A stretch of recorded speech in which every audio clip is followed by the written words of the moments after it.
Много потребители просто нямат необходимост от скъпа машина, способна да възпроизвежда най-новите 3D игри, нито пък от такава, пригодена за тежка и професионална обработка на видео. Всъщност повечето хора имат доста сходен набор от обичайни занимания на лаптопа си, а напоследък общото между тях става и силно ограниченият им бюджет. Ето защо имаме удоволствието да представим TurboX FlyNote 3. Преносим компютър, който е идеален за ежедневната ни работа, като в същото време е сред най-достъпните на нашия пазар, ако не е и най-достъпният изобщо.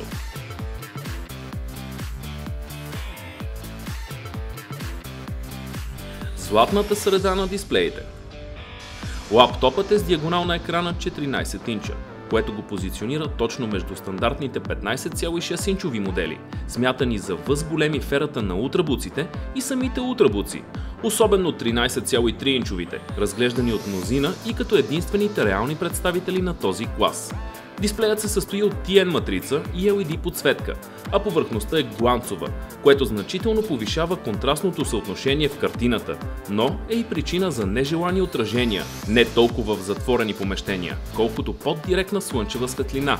Разбира се, това не е недостатък на самият модел, доколкото всички лъскави екрани в по-голяма или по-малка степен имат тази особеност – впечатляващ контраст, стига да не го неутрализират от блясъците.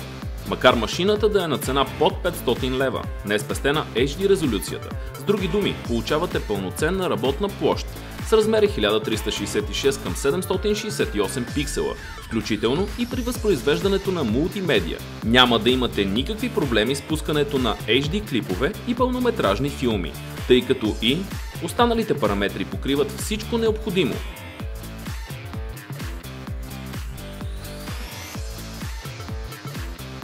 За начало, нека разгледаме процесорът на TurboX FlyNote 3. Той е Celeron 1037U с работна честота 1,8 ГГц, базирана на архитектура Ivy Bridge, използвана и в третото поколение Intel Core. Двуядреният процесор без проблем позволява да качите нова операционна система. Нашата тестова бройка без Windows 7, като не се забелязваха насичания или други белези за проблеми с производителността. За това, че изчисленията не затрудниха особено процесора, може да се съди и по факта, че въздухоотвеждащата система на лаптопа остана тиха и хладна, въпреки че пуснахме за проба тежък Full HD филм. Такава мултимедия можете да извеждате на по-голям екран, например на телевизора си, чрез наличният HDMI изход. Ще намерите и VGA порт за свързване на компютърен монитор. Нека цената не ви заблуждава, както подведе нас преди тестовете ни. Напълно убедени, че за тази сума лаптопът не може да предлага нищо кой знае колко сериозно. Представете си изненадата ни, когато установихме, че всъщност се възползва от 4 ГБ оперативна памет и твърд диск с капацитет 500 ГБ.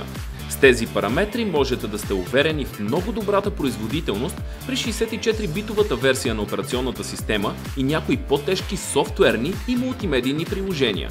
Към задължителният вграден Wi-Fi модул, тук е добавена и поддръжката на Bluetooth.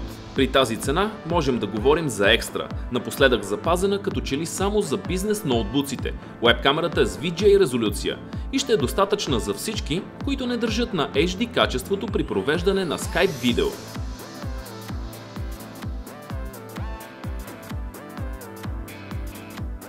Физически габарити.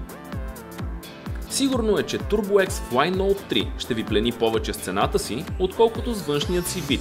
Машината изглежда съвсем стандартно и идва с размери 23,7 на 34 на 2,3 см. Теглото също е в границите на обичайното – 2 кг 420 г.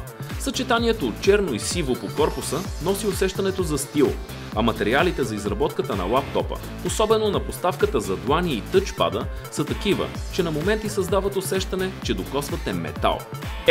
Не са наистина алуминий или магнезий. Ако бяха, устройството ще да струва от 2 до 3 пъти по-скъпо, но важното е да се отбележи, че е вложено много старание.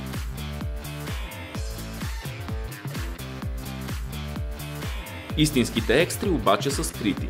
Например, трябва да се вгледате, за да забележите, че клавиатурата е пълноразмерна.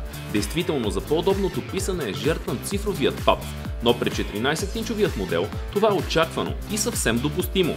По-важното при FlyNote 3 е охлаждащата система, изходите на която са разположени по такъв начин в периферията на корпуса, че не загряват нито тялото ви, нито поставката непосредствено под него. От друга страна, ефективното охлаждане спомага и за по-дългият живот на подвижните механични елементи в машината, най-вече на хард диска. Що се отнася до батерията, в зависимост от натоварването на лаптопа, можете да разчитате на автономия, варираща между 2 и 3 часа.